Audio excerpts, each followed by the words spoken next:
वही है जो बहुमत के साथ है। लेकिन सच्चाई यह है कि भीड़ कभी किसी को सच्चा नहीं रहने देती। वह तुम्हें वही बनने पर मजबूर करती है जो वह देखना चाहती है, और इस मजबूरी में तुम्हारी आत्मा धीरे धीरे सो जाती है।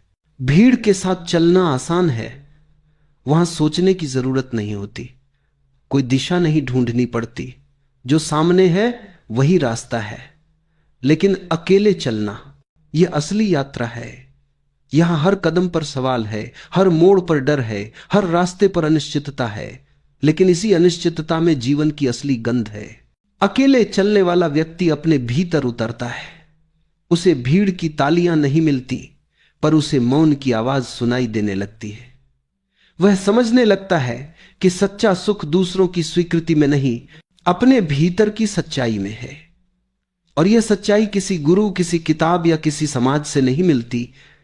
यह तब आती है जब तुम खुद अपने भीतर उतरते हो, अपनी परतें हटाते हो और अपने मूल को पहचानते हो। भीड़ से अलग होना किसी विद्रोह की तरह लगता है, लेकिन यह विद्रोह नहीं, यह जागृति है। जब तुम समझ लेते हो कि तुम्हारी सोच तुम्हारी नहीं, तुम्हारे डर तुम्हारे नहीं, तुम्हारे सपने भी किसी और के हैं, तब भीतर कुछ टूटता है और उसी टूटन में एक नई रोशनी जन्म लेती है। भीड़ हमेशा कहेगी ये मत करो, लोग क्या कहेंगे। लेकिन जिसने खुद को पा लिया वो मुस्कुरा कर कहता है लोग जो कहेंगे वही तो उनका काम है।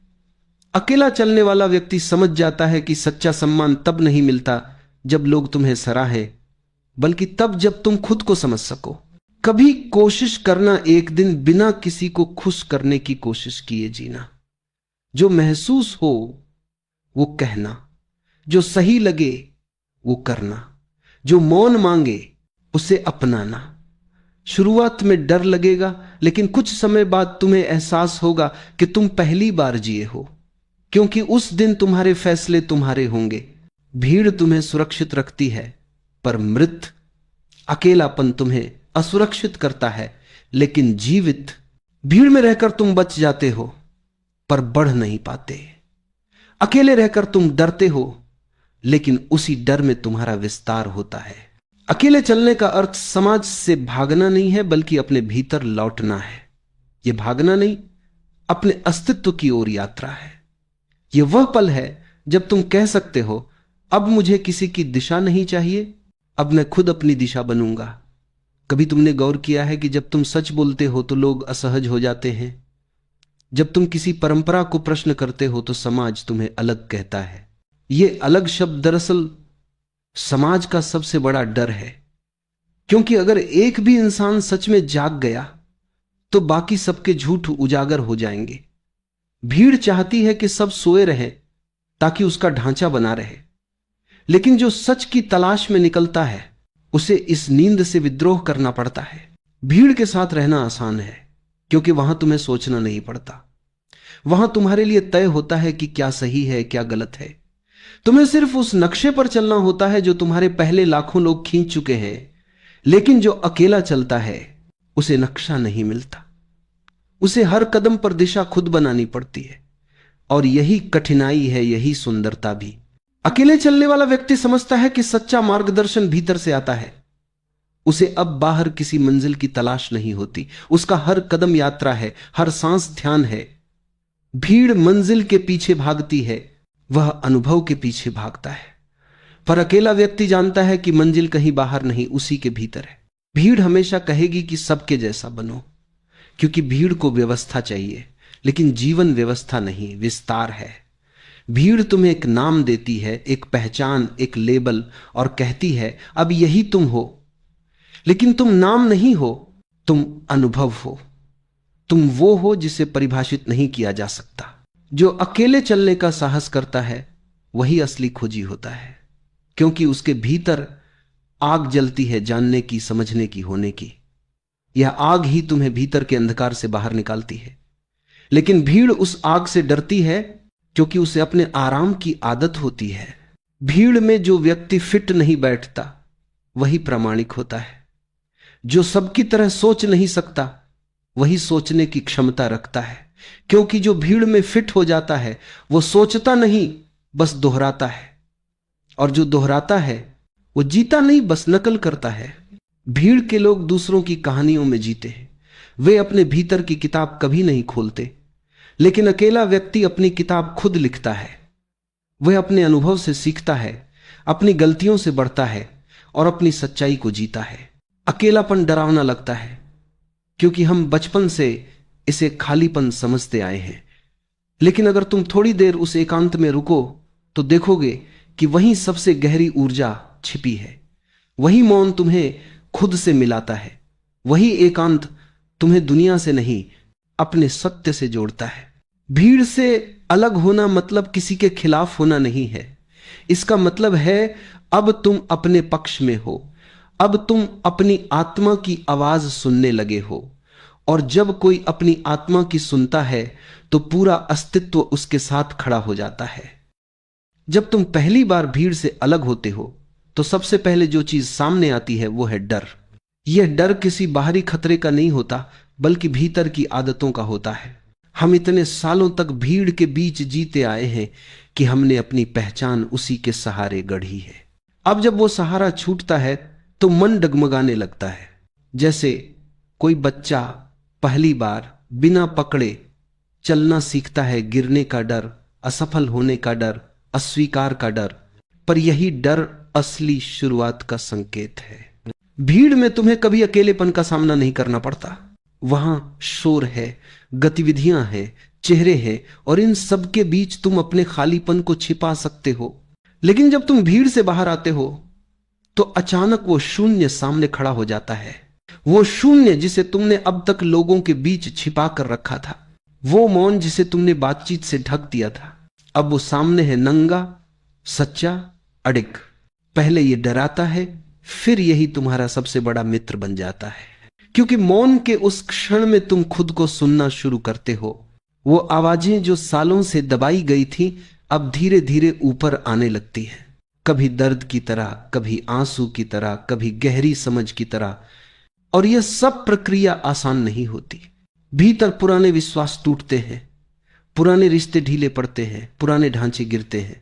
लेकिन जो गिर रहा है वो झूठ है और जो बच रहा है वही सच्चा है। भीड़ तुम्हें हमेशा कहेगी कि वापस आ जाओ, यहां सुरक्षित हो।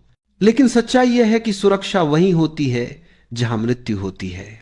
जो बहुत सुरक्षित है वो जीवित नहीं है। जीवन हमेशा अनिश्चितता में पनपता है, और जब तुम इस अनिश्चितता को गले लगाते हो तो तुम भीतर से खेलने लगते हो। अकेला चलने वाला व्यक्ति धीरे धीरे देखता है कि उसके भीतर एक नई ऊर्जा जन्म ले रही है। वो ऊर्जा जो किसी भीड़ से नहीं आती, बल्कि उसके अपने मौन से उठती है। वो ऊर्जा उसे स्थिर करती है, गहराई देती है। अब उसे दुनिया की तालियों की जरूरत नहीं, क्योंकि उसने भीतर से एक अनंत स्रोत पा लिया है। अकेलापन धीरे धीरे ध्यान में बदलने लगता है। जो पहले डर लगता था वही अब आनंद का द्वार बन जाता है। जो पहले खालीपन था वही अब पूर्णता बन जाता है। और यही वह क्षण है जब व्यक्ति समझता है कि भीड़ से अलग होना किसी त्याग का नहीं, बल्कि प्राप्ति का संकेत था। तुमने कुछ खोया नहीं, बल्कि जो असली था वो पाया है। अब वह व्यक्ति जिसे कभी डर लगता था उसी मौन में बैठकर मुस्कुराता है, क्योंकि अब उसे किसी उत्तर की आवश्यकता नहीं। वो जानता है कि प्रश्न ही झूठे थे। भीड़ प्रश्नों में जीती है, अकेला व्यक्ति मौन में। और मौन में जो शांति है वही तो सच्चा जीवन है। धीरे धीरे एक समय आता है जब वो व्यक्ति जिसने भीड़ से अलग चलने का साहस किया था अब भीतर से शांत हो जाता है। पहले उसे लगता था कि दुनिया उसे नहीं समझेगी, लेकिन अब उसे एहसास होता है कि समझे या न समझे ये जरूरी नहीं है, क्योंकि अब वह खुद को समझ चुका है। जब तुम अपने भीतर के मौन को स्वीकार लेते हो तो बाहर की आवाजें तुम्हें हिला नहीं सकती। लोग कुछ भी कहे, परिस्थितियां जैसी भी हों, तुम्हारे भीतर एक स्थिरता बनी रहती है। वो स्थिरता जो किसी किताब से नहीं आती, बल्कि अनुभव से, गहराई से और अकेलेपन की अग्नि में पककर आती है। अब तुम भीड़ को नए नजरिए से देखते हो।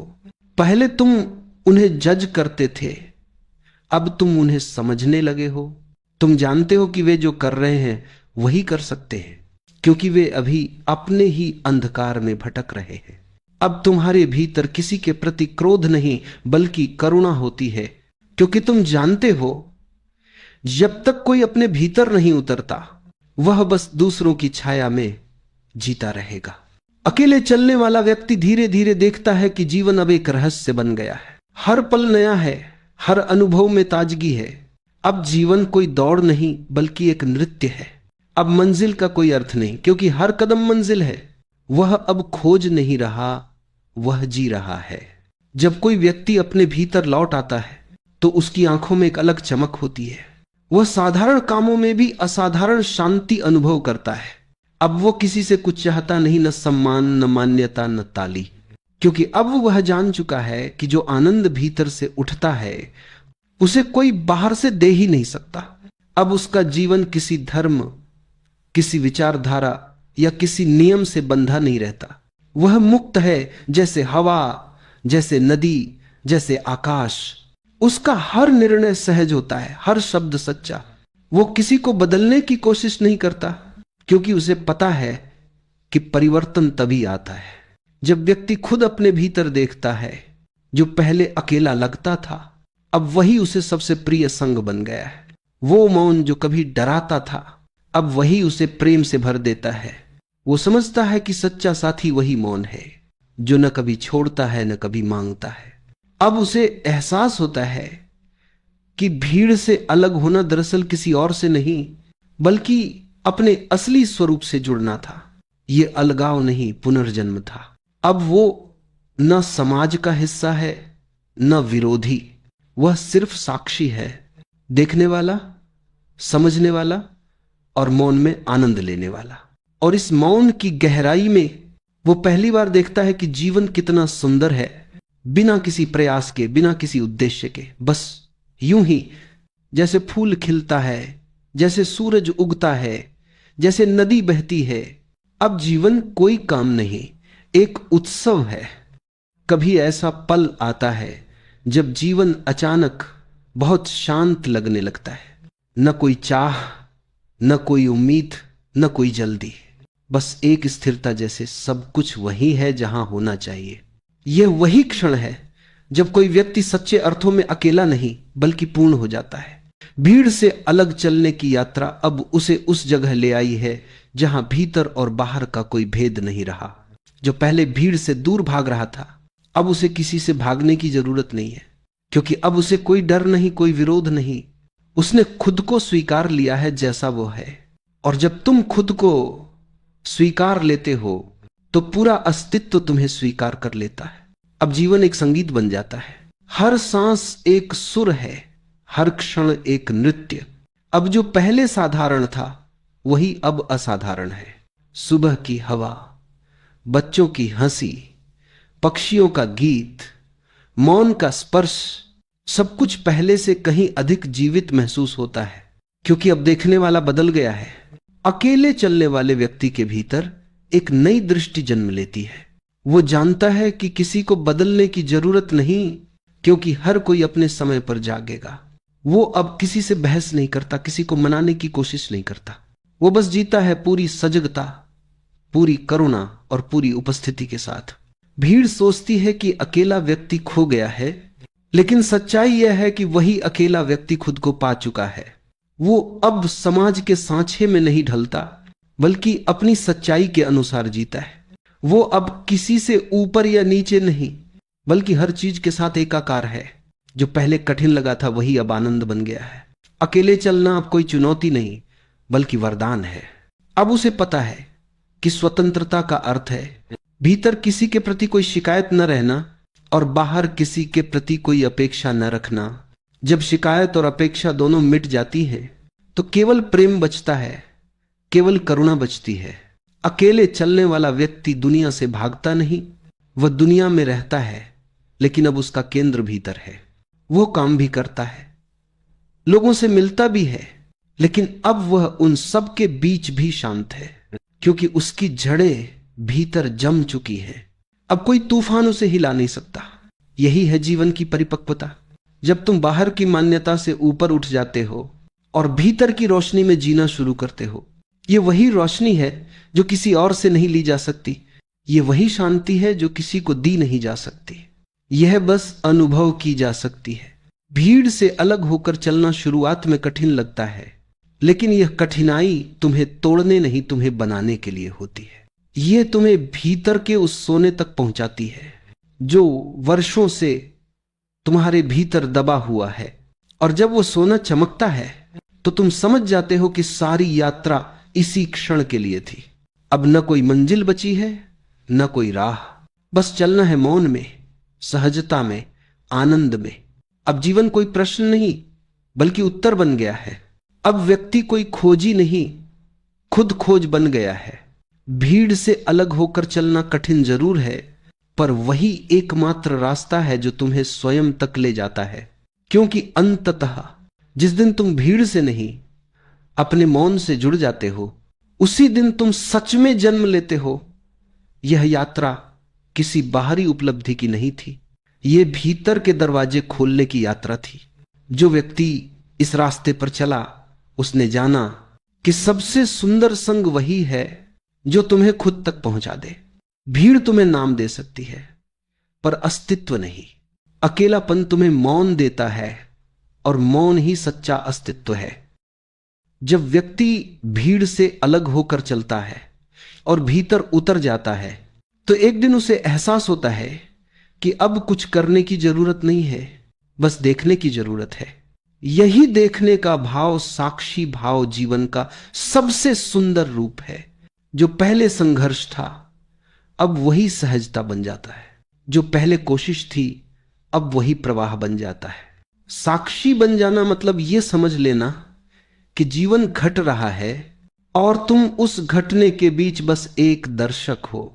भीड़ में रहकर तुम हर चीज को पकड़ने की कोशिश करते हो, पर अकेले चलकर तुम सीखते हो कि जिसे पकड़ा नहीं जा सकता वही सबसे सच्चा है। अब तुम किसी रिश्ते, किसी विचार, किसी सफलता से बंधे नहीं रहते। तुम हर चीज को आते जाते देखते हो और उस देखने में एक असीम शांति होती है। अब तुम्हारा संबंध चीजों से नहीं, उनकी जड़ों से हो जाता है। अब तुम हर चेहरे में वही चेतना देखते हो जो तुम्हारे भीतर है। अब दूसरों की गलतियां तुम्हें चुभती नहीं, क्योंकि तुम जानते हो कि वे भी उसी यात्रा पर हैं जहां तुम कभी थे। अब तुम्हारे भीतर निर्णय नहीं, स्वीकृति है। अब तुम हर चीज को वैसे ही रहने देते हो जैसे वो है, बिना बदलने की कोशिश किए। धीरे धीरे जीवन ध्यान बन जाता है। चलना ध्यान, बोलना ध्यान, काम करना ध्यान, क्योंकि अब तुम हर काम को पूरे होश से करते हो। अब तुम ये नहीं सोचते कि कल क्या होगा या कल क्या हुआ था। अब तुम्हारा जीवन केवल अभी में है और यही अभी जीवन का सत्य है। भीड़ समय में जीती है, वह अतीत में पछताती है या भविष्य के सपने देखती है, लेकिन जो अकेला चलने का साहस कर चुका है वह जानता है कि सच्चा जीवन इस क्षण के अलावा कहीं नहीं। वह न अतीत में खोता है न भविष्य में भागता है, वह बस इस पल में डूब जाता है पूरी सजगता के साथ। अब उसे यह भी दिखने लगता है कि जो कुछ भी घट रहा है वह ठीक वैसा ही होना चाहिए। कोई गलती नहीं, कोई दुर्घटना नहीं, सब कुछ पूर्ण है, सब कुछ एक योजना के तहत। और यह समझ जब भीतर बैठ जाती है तो भय समाप्त हो जाता है। अब कोई असुरक्षा नहीं बचती, क्योंकि अब उसे पता है कि जीवन शत्रु नहीं मित्र है। अब अकेलापन उसे दर्द नहीं देता, बल्कि वो उसका ध्यान बन जाता है। अब वो अकेला होकर भी भीड़ से अधिक भरा हुआ है। भीड़ से भाग जाना आसान है, पर भीड़ में रहकर शांत रहना यही असली ध्यान है। क्योंकि जब तुम पहाड़ों में अकेले होते हो तो वहां मौन स्वाभाविक होता है, पर जब तुम शहर की भागदौड़ में रहते हुए भीतर शांति बनाए रखते हो तब वह सच्ची साधना है। अक्सर लोग सोचते हैं कि एकांत मतलब दुनिया छोड़ देना, पर एकांत कोई जगह नहीं है, यह तो एक अनुभव है जहां तुम भीड़ के बीच रहकर भी अपने भीतर की जगह को महसूस करते हो। जहां बाहर शोर है पर भीतर एक गहरा मौन, जहां बाहर हजार चेहरे हैं पर भीतर केवल मैं हूं साक्षी के रूप में। जो व्यक्ति इस कला को सीख लेता है वह कभी विचलित नहीं होता, चाहे कोई उसकी प्रशंसा करे या आलोचना। वो बस सुनता है पर भीतर स्थिर रहता है, क्योंकि अब उसका केंद्र दूसरों की नजरों में नहीं, उसकी अपनी आत्मा में है। वह जानता है कि जीवन का नृत्य चलता रहेगा, पर नर्तक वही रहेगा, अचल, शांत, साक्षी। धीरे धीरे तुम देखोगे कि तुम हर परिस्थिति में शांत रह सकते हो। लोग झगड़ रहे हो पर तुम्हारे भीतर कोई हलचल नहीं। लोग हंस रहे हो पर तुम्हारे भीतर वही गहरी स्थिरता, क्योंकि अब तुम्हारे भीतर दर्शक जाग गया है। ये वही अवस्था है जहां व्यक्ति अब किसी से कुछ उम्मीद नहीं रखता। न कोई तुम्हें खुश कर सकता है, न कोई दुखी। अब सब कुछ तुम्हारे भीतर से ही आता है। यही आत्मनिर्भरता का असली अर्थ है, जहां तुम्हारा आनंद दूसरों पर निर्भर नहीं करता। जब तुम भीड़ में रहकर एकांत का आनंद लेते हो तो तुम जान पाते हो कि असली ध्यान भागना नहीं, बल्कि रहना है सजग रहकर, रोजमर्रा के काम करते हुए भी एक शांत दर्शक बने रहना। यही जीवित ध्यान है। यह वही अवस्था है जहां तुम काम करते हो, बोलते हो, पर भीतर गहराई में मौन बने रहते हो। जो इस कला को समझ गया वह अब कभी अकेला नहीं होता, क्योंकि अब उसका साथ स्वयं है। वह चाहे किसी मेले में हो या किसी कमरे में, वह भीतर उतना ही शांत है। यही वह अवस्था है जहां व्यक्ति भीड़ में रहते हुए भी भीड़ से परे होता है। एक समय आता है जब व्यक्ति यह नहीं सोचता कि उसे ध्यान करना है, बल्कि उसका हर क्षण ध्यान बन जाता है।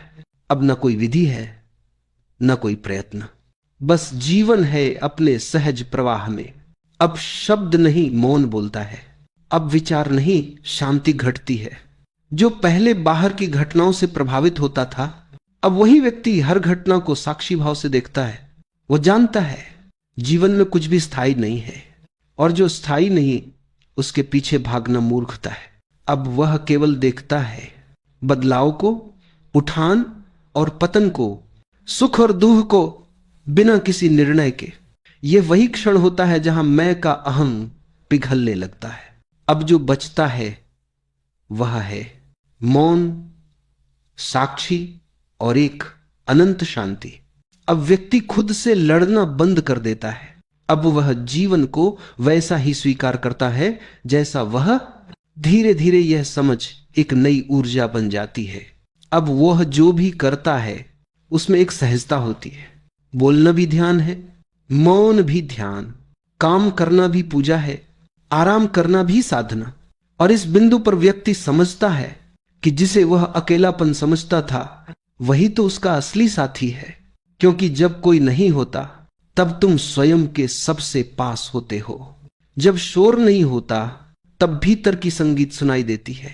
यही मौन परम सौंदर्य है। यह कोई खालीपन नहीं, बल्कि अस्तित्व की पूर्णता है। अब व्यक्ति के भीतर एक स्थायी मुस्कान रहती है, बिना कारण की, क्योंकि अब उसे किसी कारण की जरूरत नहीं। अब जीवन जैसा है वैसा ही सुंदर है। और यही है भीड़ से अलग होकर अकेले चलने की अंतिम अवस्था, जहां न कोई मंजिल है, न कोई यात्रा। बस होना है, बस रहना है, बस जीना है। पूरी सजगता के साथ जो भीड़ से अलग होने का साहस करता है वह अंततः इस मौन में पहुंचता है। और जो इस मौन को जान लेता है वह जीवन को पहली बार सच में जानता है, क्योंकि अब न कुछ पाना है न कुछ खोना है, बस स्वयं में लौटना है। हर व्यक्ति के भीतर कुछ अंधेरा होता है, डर, दर्द, असफलता, पछतावा, ईर्ष्या। भीड़ में यह सब छिप जाता है, लेकिन जब तुम अकेले चलते हो तो यह सब सामने आ जाता है। यही वह क्षण है जहां लोग डरकर वापस भीड़ की ओर भाग जाते हैं, क्योंकि अकेलापन तुम्हें तुम्हारा असली चेहरा दिखाता है। पर यदि तुम हिम्मत रखो और उस अंधकार को देखने की ताकत जुटाओ तो वही अंधकार एक दिन तुम्हारी रोशनी बन जाता है। क्योंकि अंधेरा कोई दुश्मन नहीं है, वह सिर्फ वह हिस्सा है जिसे तुमने अब तक देखा नहीं। जो व्यक्ति अपने भीतर के हर कोने को रोशनी से देख लेता है वो पूर्ण हो जाता है। अब वो किसी से कुछ छिपाता नहीं, क्योंकि अब उसके भीतर कुछ छिपा नहीं।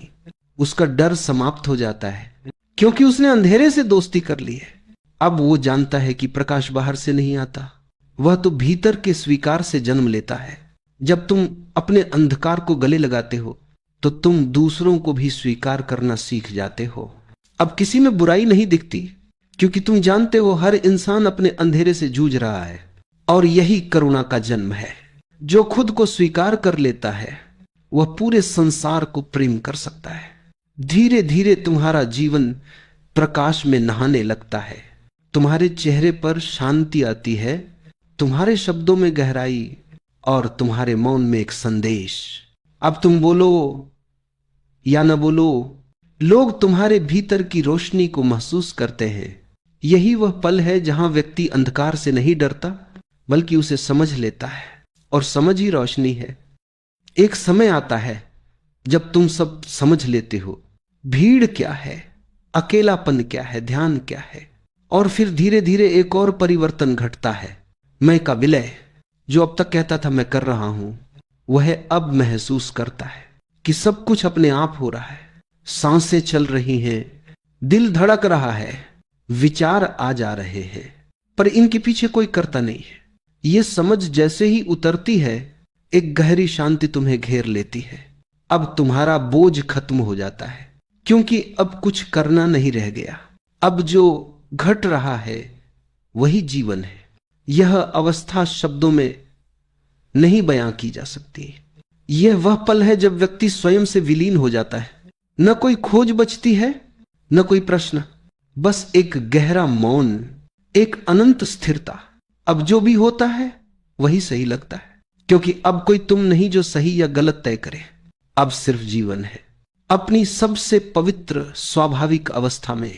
यही वह बिंदु है जहां यात्रा समाप्त होती है, या यूं कहो यात्रा शुरू होती है, क्योंकि अब पहली बार तुम सच में जीते हो। अब जीवन तुम्हारे माध्यम से बहता है, तुम्हारे विरोध के बिना, तुम्हारे अहं के बिना।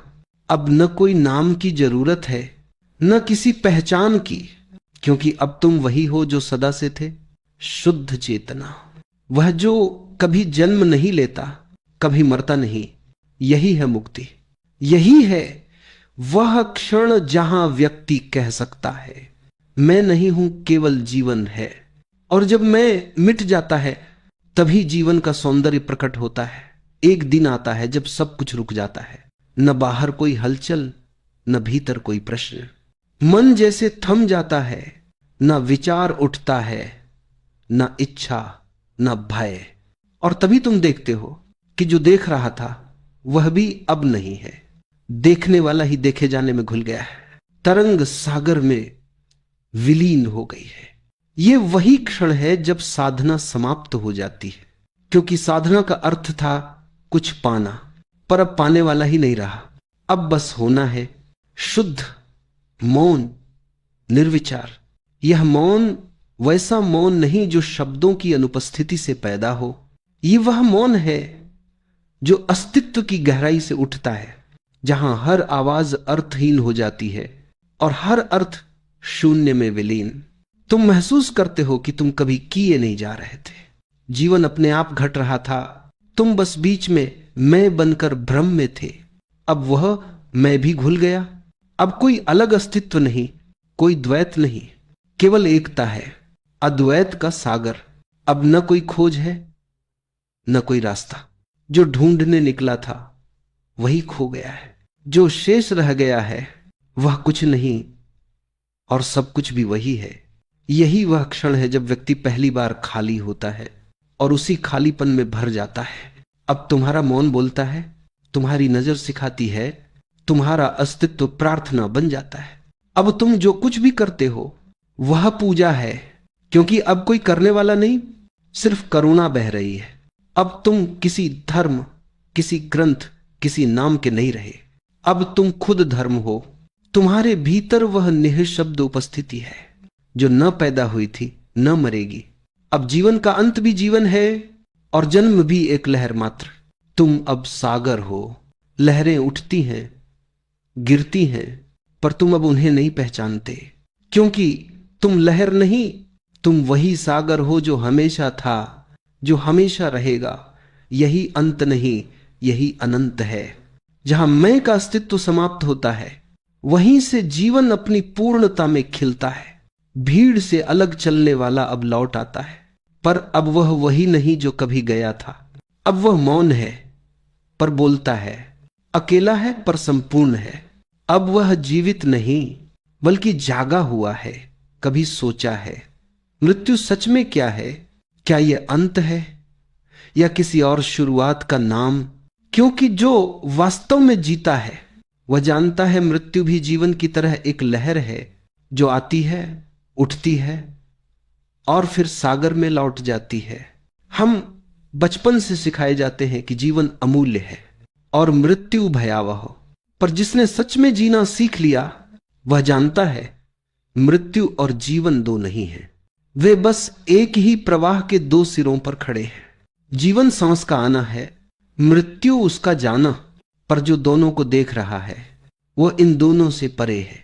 जब तुम साक्षी बन जाते हो तब तुम्हें समझ आता है कि मृत्यु का भय इसलिए है क्योंकि तुम अपने शरीर से चिपके हुए हो। तुम सोचते हो कि यही मैं हूं और जब शरीर मिटेगा सब खत्म हो जाएगा, पर शरीर तो केवल वस्त्र है, तुम वस्त्र नहीं। वह चेतना हो जो वस्त्र बदलती रहती है। मृत्यु का डर तब तक है जब तक तुमने अपने भीतर झांका नहीं। जिस क्षण तुम भीतर उतरते हो तुम देखोगे कि कुछ ऐसा है जो कभी नहीं बदलता। सांसें रुक सकती हैं, विचार मिट सकते हैं, भावनाएं शांत हो सकती है, पर वह कुछ जो देख रहा है वह सदा वैसा ही है।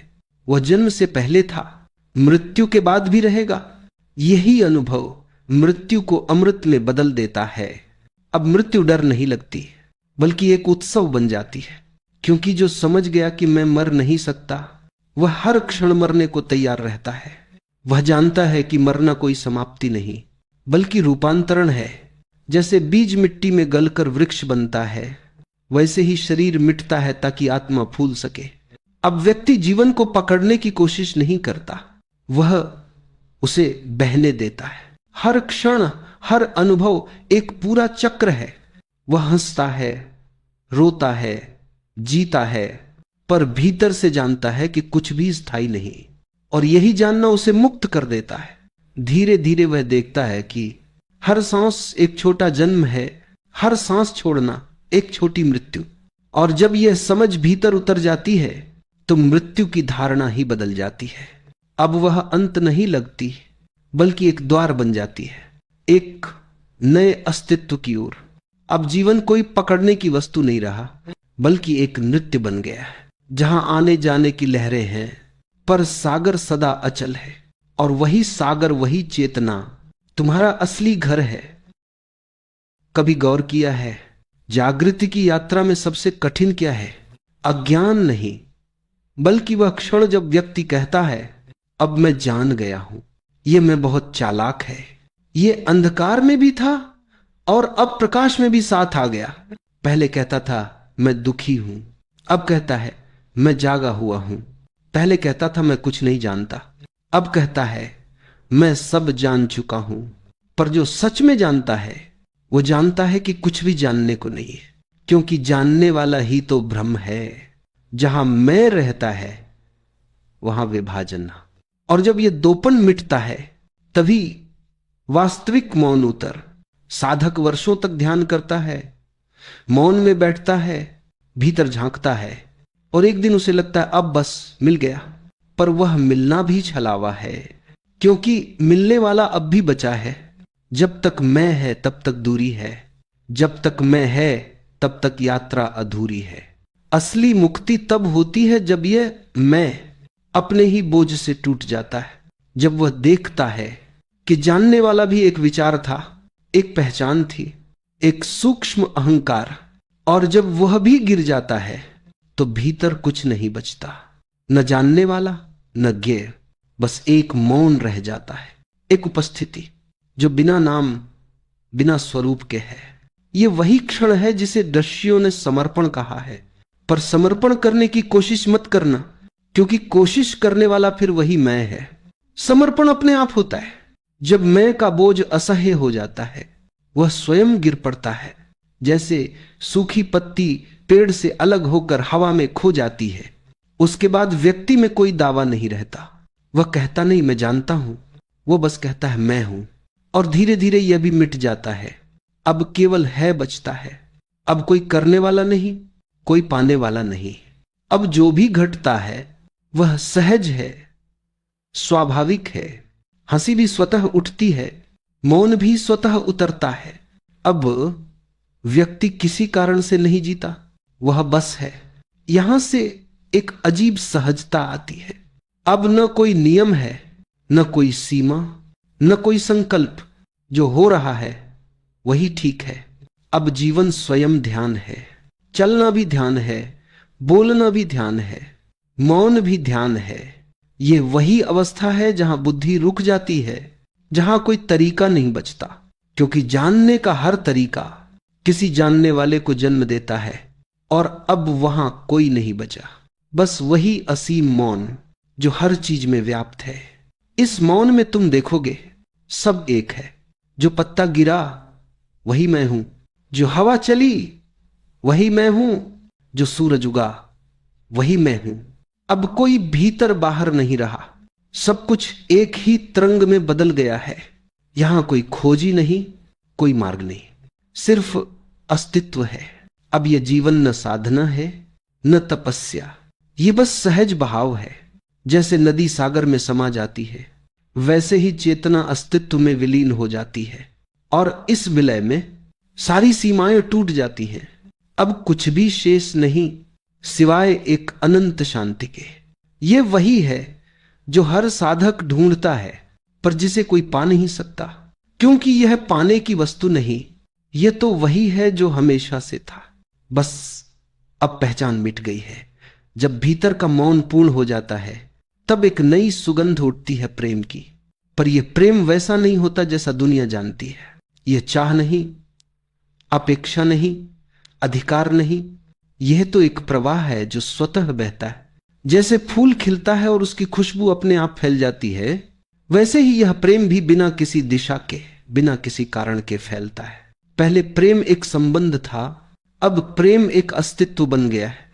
पहले किसी के लिए प्रेम था, अब प्रेम स्वयं ही होने का अर्थ बन गया है। जब व्यक्ति भीतर से मौन होता है तो वो पहली बार देखता है कि सारा ब्रह्मांड प्रेम से बना है। पेड़, आकाश, पक्षी, नदी, हवा, सब प्रेम के अलग अलग रूप हैं। अब वह किसी से प्रेम नहीं करता, वह बस प्रेम बन जाता है। वह चलता है और प्रेम चलता है। वह सांस लेता है और प्रेम सांस लेता है। यह प्रेम न देने का है न लेने का, यह केवल होने का है। अब कुछ भी अलग नहीं बचा, ना प्रिय ना अप्रिय। अब जो भी सामने आता है वह उसी प्रेम की अभिव्यक्ति बन जाता है। जब तुम रोज 1 घंटा बैठते हो केवल यह जानने के लिए कि मैं जानने वाला हूं, धीरे धीरे भीतर एक नई गहराई खुलने लगती है। पहले तो मन बार बार भागेगा, शरीर परेशान करेगा, लेकिन अगर तुम टिके रहो तो एक दिन कुछ बदलता है।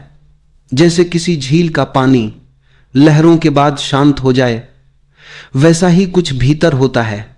विचार उठते हैं, पर तुम उन्हें बस देखते हो। भावनाएं आती जाती हैं, लेकिन तुम उनसे जुड़ते नहीं। यही पहला संकेत है कि साक्षी जागने लगा है।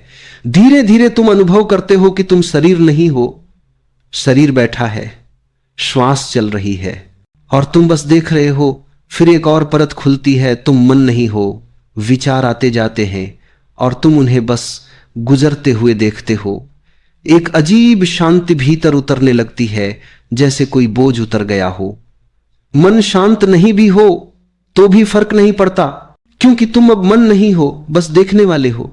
यह देखने वाला कोई व्यक्ति नहीं है, उसका कोई नाम नहीं, कोई आकार नहीं, वह केवल होना है, एक मौन साक्षी। जब यह अनुभव गहराता है तो समय भी धीमा लगने लगता है। 1 घंटा कुछ पल सा बीत जाता है, या कभी लगता है कि यह घंटा ही नहीं, एक शाश्वत क्षण है जो फैल गया है। शुरू में साक्षी बनना करने जैसा लगेगा, लेकिन सच्चा साक्षी बनना होने में बदल जाता है।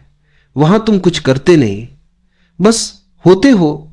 जब यह अवस्था आती है तो ध्यान अपने आप घटता है।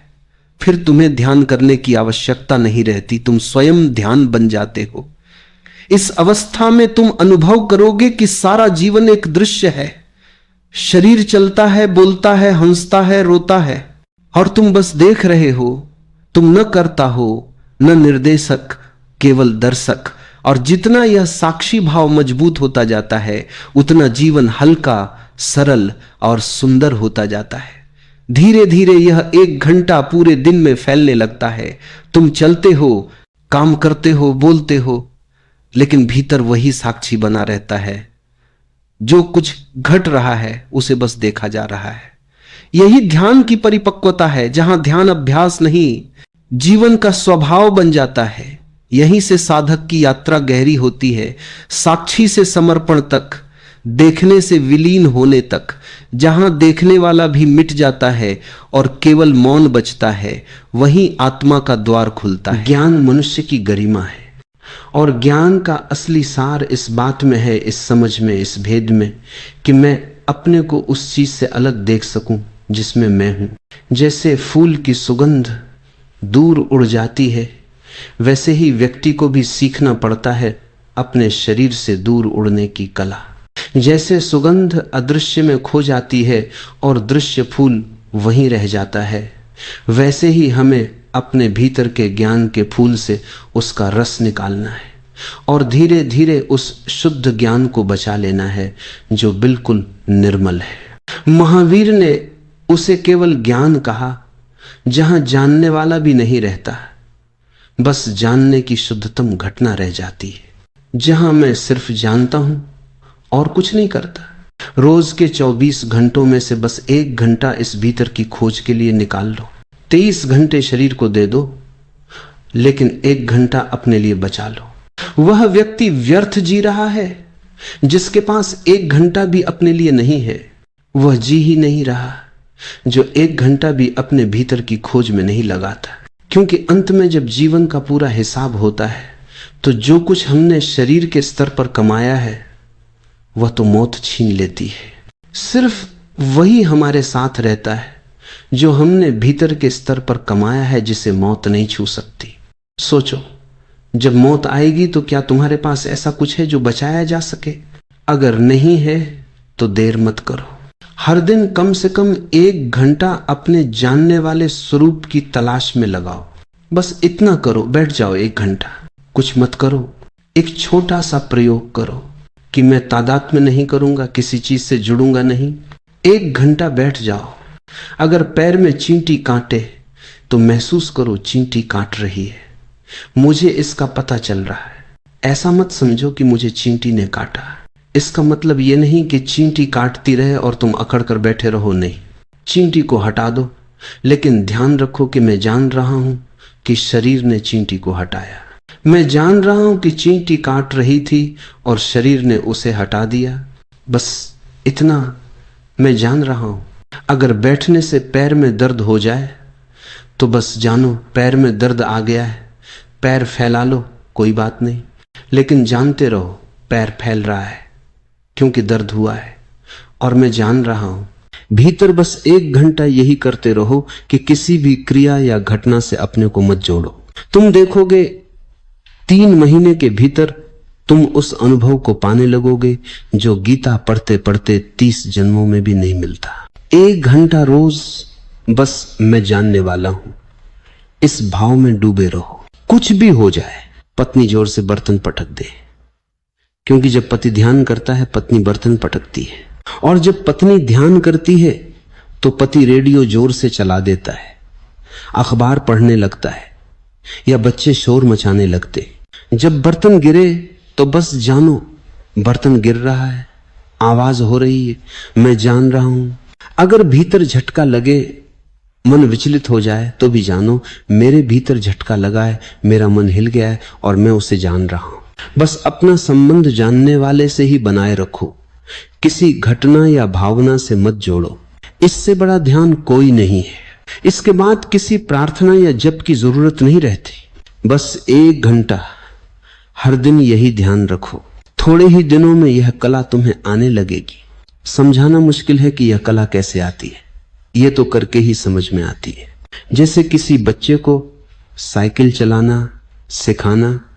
अगर बच्चा पूछे साइकिल चलाना कैसे आता है, तो चलाने वाला भी नहीं बता सकता। वह कहेगा 10-5 बार गिरेगा, उठेगा, तब सीख जाएगा। क्योंकि यह एक संतुलन की कला है जिसे शब्दों में नहीं सिखाया जा सकता। साइकिल दो पहियों पर चलती है, जरा सा झुके तो शरीर खुद संतुलन बना लेता है। गति बहुत धीमी हो जाए तो गिर जाओगे, बहुत तेज हो जाए तो भी गिर जाओगे।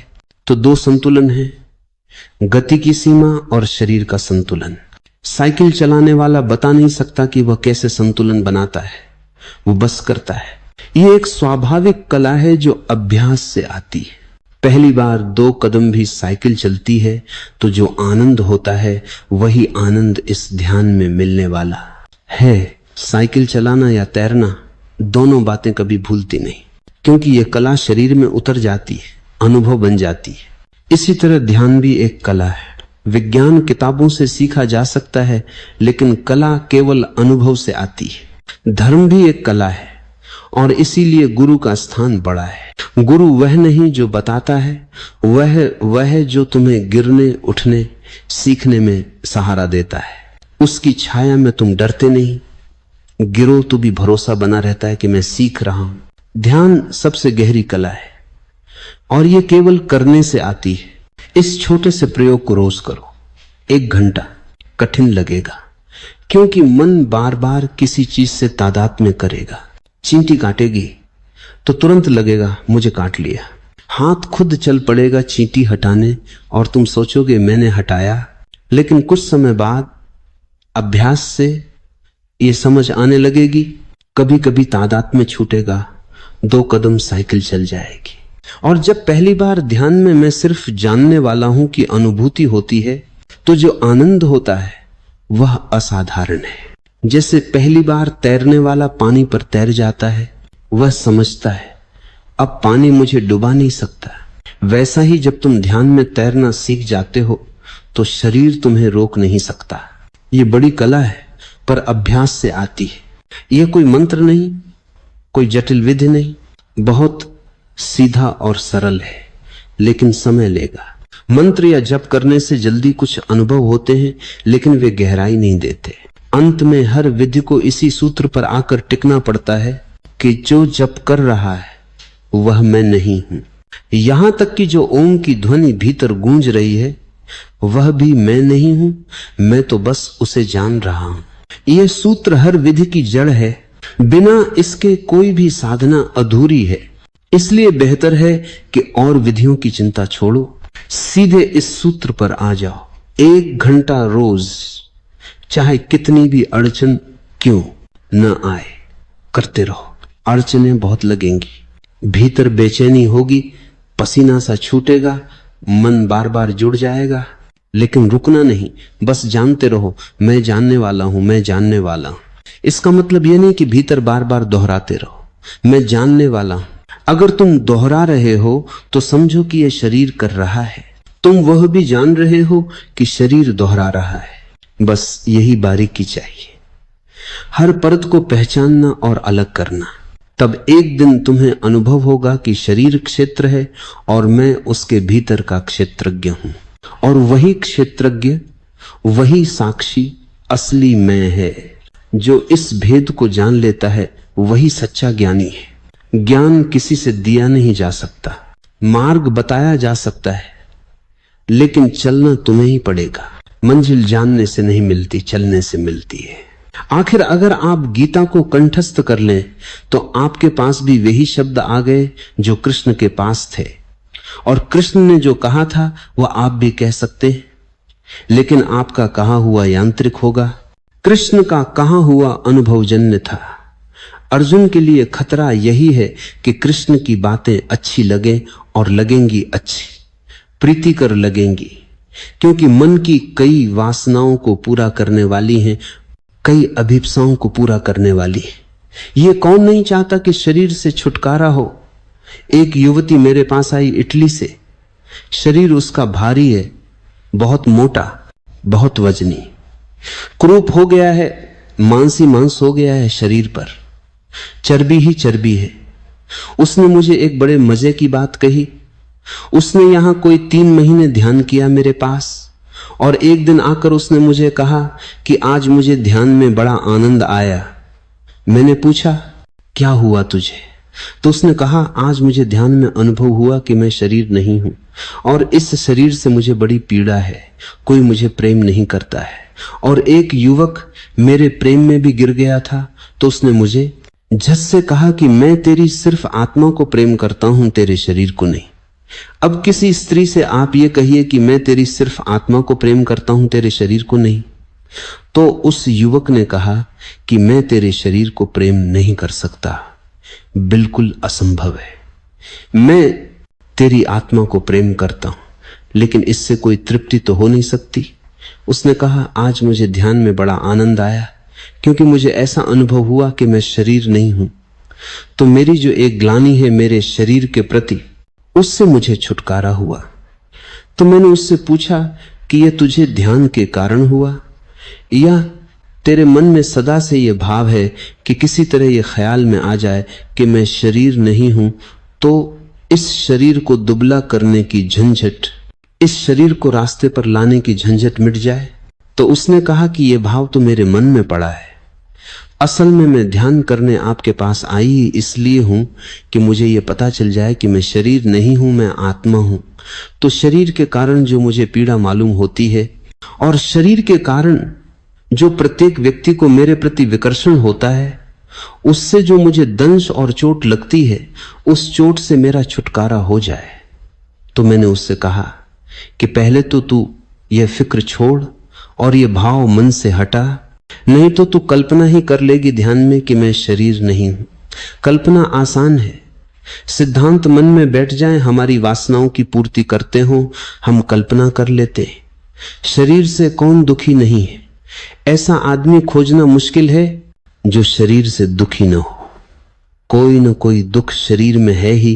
किसी के पास क्रूप शरीर है, किसी के पास बहुत मोटा शरीर है, किसी के पास बहुत दुबला शरीर है, किसी के पास कोई रुग्ण शरीर है, किसी का कोई अंग ठीक नहीं है, किसी की आंखें जा चुकी हैं, किसी के कान ठीक नहीं है, किसी को कुछ है, किसी को कुछ है।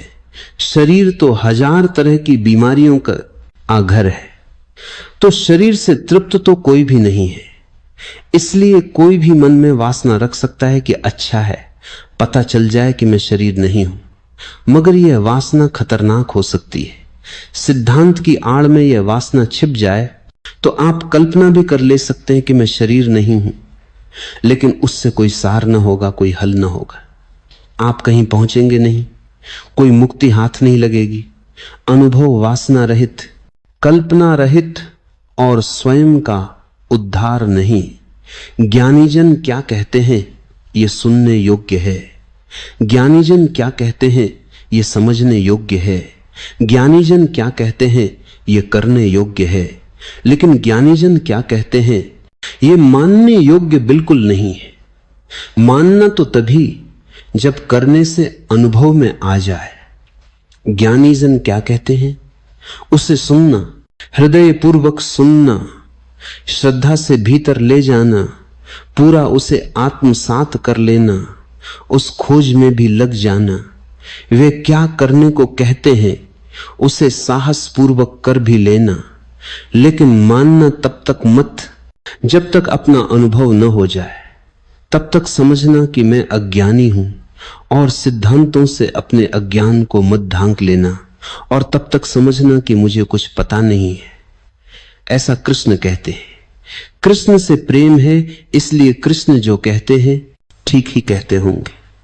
लेकिन ठीक ही है ऐसा तब तक मैं कैसे कहूं, तब तक मैं न जान लूं।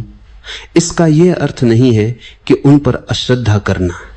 अश्रद्धा की कोई भी जरूरत नहीं है, पूरी श्रद्धा करना, लेकिन मान मत लेना। मेरी बात का फर्क आपको ख्याल में आ रहा है। मानने का एक खतरा है कि आदमी चलना ही बंद कर देता है। वह कहता है ठीक है। अक्सर मुझे ऐसा लगता है कि जो लोग जल्दी मान लेते हैं वे ही लोग हैं जो चलना नहीं चाहते, जिनकी सस्ती श्रद्धा हो जाती है। वे असल में यह कह रहे हैं कि ठीक है, कोई हमें अड़चन नहीं है, ठीक ही है, कहीं चलने की कोई जरूरत भी नहीं है। हम मानते ही हैं कि बिलक उल ठीक है। आदमी इनकार करके भी बच सकता है करके भी बच सकता है। मेरे पास लोग आते हैं तो मैं अनुभव करता हूं, उनको मैं कहता हूं कि ध्यान करो, वे कहते हैं आप बिल्कुल ठीक कहते हैं, लेकिन जब वे कह रहे हैं कि बिल्कुल ठीक कहते हैं तो वे ये कहते हैं कि अब कोई करने की जरूरत नहीं है, हमें तो मालूम ही है। आप बिल्कुल ठीक कह रहे हैं। दूसरा आदमी आता है, वह कहता है कि नहीं, हमें आपकी बात बिल्कुल नहीं जंचती। वह भी यह कह रहा है कि बात जंचती ही नहीं तो करें कैसे। बड़े मजे की बात है। आदमी किस तरह की तरकीबें निकालता है। एक आदमी कहता है कि बिल्कुल नहीं जंचती, मगर वह जितनी तेजी से कहता है उससे लगता है कि वह डरा हुआ है कि कहीं जंच न जाए, नहीं तो करना पड़े, भयभीत है। वह एक रुकावट खड़ी कर रहा है कि हमें जंचती ही नहीं, इसलिए करने का कोई सवाल नहीं। एक दूसरा आदमी है, वह कहता है हमें बिल्कुल जंचती है, आपकी बात बिल्कुल 100% ठीक है। लेकिन यह दूसरा आदमी भी यह कह रहा है कि 100% ठीक है, करने की कोई जरूरत ही नहीं, हमें मालूम ही है कि ठीक है। जो बात मालूम ही है उसको और मालूम करके क्या करना है। आदमी आस्तिक होकर भी धोखा दे सकता है खुद को, नास्तिक होकर भी धोखा दे सकता है। दोनों धोखे से बचने का एक ही उपाय है, प्रयोग करना, अनुभव करना। और जो भी इस रास्ते पर चलते हैं वे खाली हाथ नहीं लौटते, और जो भी इस रास्ते पर जाते हैं वे जरूर मंजिल तक पहुंच जाते हैं, क्योंकि यह रास्ता खुद के ही भीतर ले जाने वाला है, और यह मंजिल कहीं दूर नहीं, खुद के भीतर ही छिपी है। ज्ञान मनुष्य की गरिमा है, और ज्ञान का असली सार इस बात में है, इस समझ में, इस भेद में कि मैं अपने को उस चीज से अलग देख सकूं जिसमें मैं हूं। जैसे फूल की सुगंध दूर उड़ जाती है, वैसे ही व्यक्ति को भी सीखना पड़ता है अपने शरीर से दूर उड़ने की कला। जैसे सुगंध अदृश्य में खो जाती है और दृश्य फूल वहीं रह जाता है, वैसे ही हमें अपने भीतर के ज्ञान के फूल से उसका रस निकालना है और धीरे धीरे उस शुद्ध ज्ञान को बचा लेना है जो बिल्कुल निर्मल है। महावीर ने उससे केवल ज्ञान कहा जहां जानने वाला भी नहीं रहता, बस जानने की शुद्धतम घटना रह जाती है, जहां मैं सिर्फ जानता हूं और कुछ नहीं करता। रोज के 24 घंटों में से बस 1 घंटा इस भीतर की खोज के लिए निकाल लो। 23 घंटे शरीर को दे दो, लेकिन 1 घंटा अपने लिए बचा लो। वह व्यक्ति व्यर्थ जी रहा है जिसके पास 1 घंटा भी अपने लिए नहीं है। वह जी ही नहीं रहा जो 1 घंटा भी अपने भीतर की खोज में नहीं लगाता। क्योंकि अंत में जब जीवन का पूरा हिसाब होता है तो जो कुछ हमने शरीर के स्तर पर कमाया है वह तो मौत छीन लेती है। सिर्फ वही हमारे साथ रहता है जो हमने भीतर के स्तर पर कमाया है, जिसे मौत नहीं छू सकती। सोचो, जब मौत आएगी तो क्या तुम्हारे पास ऐसा कुछ है जो बचाया जा सके? अगर नहीं है तो देर मत करो। हर दिन कम से कम 1 घंटा अपने जानने वाले स्वरूप की तलाश में लगाओ। बस इतना करो, बैठ जाओ 1 घंटा, कुछ मत करो। एक छोटा सा प्रयोग करो कि मैं तादात्म्य नहीं करूंगा, किसी चीज से जुड़ूंगा नहीं। 1 घंटा बैठ जाओ। अगर पैर में चींटी काटे तो महसूस करो चींटी काट रही है, मुझे इसका पता चल रहा है। ऐसा मत समझो कि मुझे चींटी ने काटा। इसका मतलब यह नहीं कि चींटी काटती रहे और तुम अकड़ कर बैठे रहो, नहीं, चींटी को हटा दो। लेकिन ध्यान रखो कि मैं जान रहा हूं कि शरीर ने चींटी को हटाया। मैं जान रहा हूं कि चींटी काट रही थी और शरीर ने उसे हटा दिया। बस इतना मैं जान रहा हूं। अगर बैठने से पैर में दर्द हो जाए तो बस जानो पैर में दर्द आ गया है, पैर फैला लो, कोई बात नहीं। लेकिन जानते रहो पैर फैल रहा है क्योंकि दर्द हुआ है और मैं जान रहा हूं। भीतर बस 1 घंटा यही करते रहो कि किसी भी क्रिया या घटना से अपने को मत जोड़ो।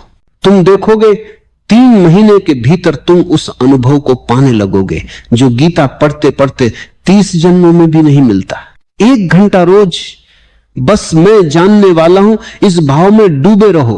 कुछ भी हो जाए, पत्नी जोर से बर्तन पटक दे, क्योंकि जब पति ध्यान करता है पत्नी बर्तन पटकती है, और जब पत्नी ध्यान करती है तो पति रेडियो जोर से चला देता है, अखबार पढ़ने लगता है, या बच्चे शोर मचाने लगते हैं। जब बर्तन गिरे तो बस जानो बर्तन गिर रहा है, आवाज हो रही है, मैं जान रहा हूं। अगर भीतर झटका लगे, मन विचलित हो जाए तो भी जानो मेरे भीतर झटका लगा है, मेरा मन हिल गया है और मैं उसे जान रहा हूं। बस अपना संबंध जानने वाले से ही बनाए रखो, किसी घटना या भावना से मत जोड़ो। इससे बड़ा ध्यान कोई नहीं है। इसके बाद किसी प्रार्थना या जप की जरूरत नहीं रहती। बस 1 घंटा हर दिन यही ध्यान रखो। थोड़े ही दिनों में यह कला तुम्हें आने लगेगी। समझाना मुश्किल है कि यह कला कैसे आती है, यह तो करके ही समझ में आती है। जैसे किसी बच्चे को साइकिल चलाना सिखाना। अगर बच्चा पूछे साइकिल चलाना कैसे आता है, तो चलाने वाला भी नहीं बता सकता। वह कहेगा 10-5 बार गिरेगा, उठेगा, तब सीख जाएगा। क्योंकि यह एक संतुलन की कला है जिसे शब्दों में नहीं सिखाया जा सकता। साइकिल 2 पहियों पर चलती है, जरा सा झुके तो शरीर खुद संतुलन बना लेता है। गति बहुत धीमी हो जाए तो गिर जाओगे, बहुत तेज हो जाए तो भी गिर जाओगे। तो 2 संतुलन है, गति की सीमा और शरीर का संतुलन। साइकिल चलाने वाला बता नहीं सकता कि वह कैसे संतुलन बनाता है, वो बस करता है। यह एक स्वाभाविक कला है जो अभ्यास से आती है। पहली बार 2 कदम भी साइकिल चलती है तो जो आनंद होता है वही आनंद इस ध्यान में मिलने वाला है। साइकिल चलाना या तैरना, दोनों बातें कभी भूलती नहीं, क्योंकि यह कला शरीर में उतर जाती है, अनुभव बन जाती है। इसी तरह ध्यान भी एक कला है। विज्ञान किताबों से सीखा जा सकता है, लेकिन कला केवल अनुभव से आती है। धर्म भी एक कला है और इसीलिए गुरु का स्थान बड़ा है। गुरु वह नहीं जो बताता है, वह है जो तुम्हें गिरने, उठने, सीखने में सहारा देता है। उसकी छाया में तुम डरते नहीं, गिरो तो भी भरोसा बना रहता है कि मैं सीख रहा हूं। ध्यान सबसे गहरी कला है और यह केवल करने से आती है। इस छोटे से प्रयोग को रोज करो। 1 घंटा कठिन लगेगा, क्योंकि मन बार बार किसी चीज से तादात्म्य करेगा। चींटी काटेगी तो तुरंत लगेगा मुझे काट लिया, हाथ खुद चल पड़ेगा चींटी हटाने और तुम सोचोगे मैंने हटाया। लेकिन कुछ समय बाद अभ्यास से यह समझ आने लगेगी। कभी कभी तादात्म्य छूटेगा, 2 कदम साइकिल चल जाएगी। और जब पहली बार ध्यान में मैं सिर्फ जानने वाला हूं कि अनुभूति होती है, तो जो आनंद होता है वह असाधारण है। जैसे पहली बार तैरने वाला पानी पर तैर जाता है, वह समझता है अब पानी मुझे डुबा नहीं सकता। वैसा ही जब तुम ध्यान में तैरना सीख जाते हो तो शरीर तुम्हें रोक नहीं सकता। यह बड़ी कला है, पर अभ्यास से आती है। यह कोई मंत्र नहीं, कोई जटिल विधि नहीं, बहुत सीधा और सरल है, लेकिन समय लेगा। मंत्र या जप करने से जल्दी कुछ अनुभव होते हैं, लेकिन वे गहराई नहीं देते। अंत में हर विधि को इसी सूत्र पर आकर टिकना पड़ता है कि जो जप कर रहा है वह मैं नहीं हूं। यहां तक कि जो ओम की ध्वनि भीतर गूंज रही है वह भी मैं नहीं हूं, मैं तो बस उसे जान रहा हूं। यह सूत्र हर विधि की जड़ है, बिना इसके कोई भी साधना अधूरी है। इसलिए बेहतर है कि और विधियों की चिंता छोड़ो, सीधे इस सूत्र पर आ जाओ। 1 घंटा रोज, चाहे कितनी भी अड़चन क्यों ना आए, करते रहो। अड़चनें बहुत लगेंगी, भीतर बेचैनी होगी, पसीना सा छूटेगा, मन बार बार जुड़ जाएगा, लेकिन रुकना नहीं। बस जानते रहो मैं जानने वाला हूं, मैं जानने वाला हूं। इसका मतलब यह नहीं कि भीतर बार बार दोहराते रहो मैं जानने वाला हूं। अगर तुम दोहरा रहे हो तो समझो कि यह शरीर कर रहा है, तुम वह भी जान रहे हो कि शरीर दोहरा रहा है। बस यही बारीकी चाहिए, हर परत को पहचानना और अलग करना। तब एक दिन तुम्हें अनुभव होगा कि शरीर क्षेत्र है और मैं उसके भीतर का क्षेत्रज्ञ हूं, और वही क्षेत्रज्ञ, वही साक्षी असली मैं है। जो इस भेद को जान लेता है वही सच्चा ज्ञानी है। ज्ञान किसी से दिया नहीं जा सकता, मार्ग बताया जा सकता है, लेकिन चलना तुम्हें ही पड़ेगा। मंजिल जानने से नहीं मिलती, चलने से मिलती है। जब यह अनुभव पूर्ण रूप से भीतर उतर जाता है, तब तुम जान पाओगे कि साक्षी बनना किसी 1 घंटे का काम नहीं था, यह तो पूरे जीवन का स्वरूप है। धीरे धीरे यह 1 घंटा तुम्हारे पूरे दिन में फैल जाएगा। तुम चल रहे हो, खा रहे हो, बोल रहे हो, लेकिन भीतर एक अडिग मौन रहेगा। जैसे लहरें ऊपर उठती हैं पर गहराई में सागर शांत रहता है, वैसे ही जीवन की सारी हलचल ऊपर चलती रहती है और भीतर तुम शांत, स्थिर, अचल बने रहते हो। फिर कोई तुम्हें क्रोधित नहीं कर सकता, कोई तुम्हें दुखी नहीं कर सकता, क्योंकि जिसने क्रोध किया या दुख पाया वह अब तुम नहीं रहे। अब तुम केवल साक्षी हो जो सब कुछ देखता है पर किसी चीज में उलझता नहीं। यहीं से सच्ची स्वतंत्रता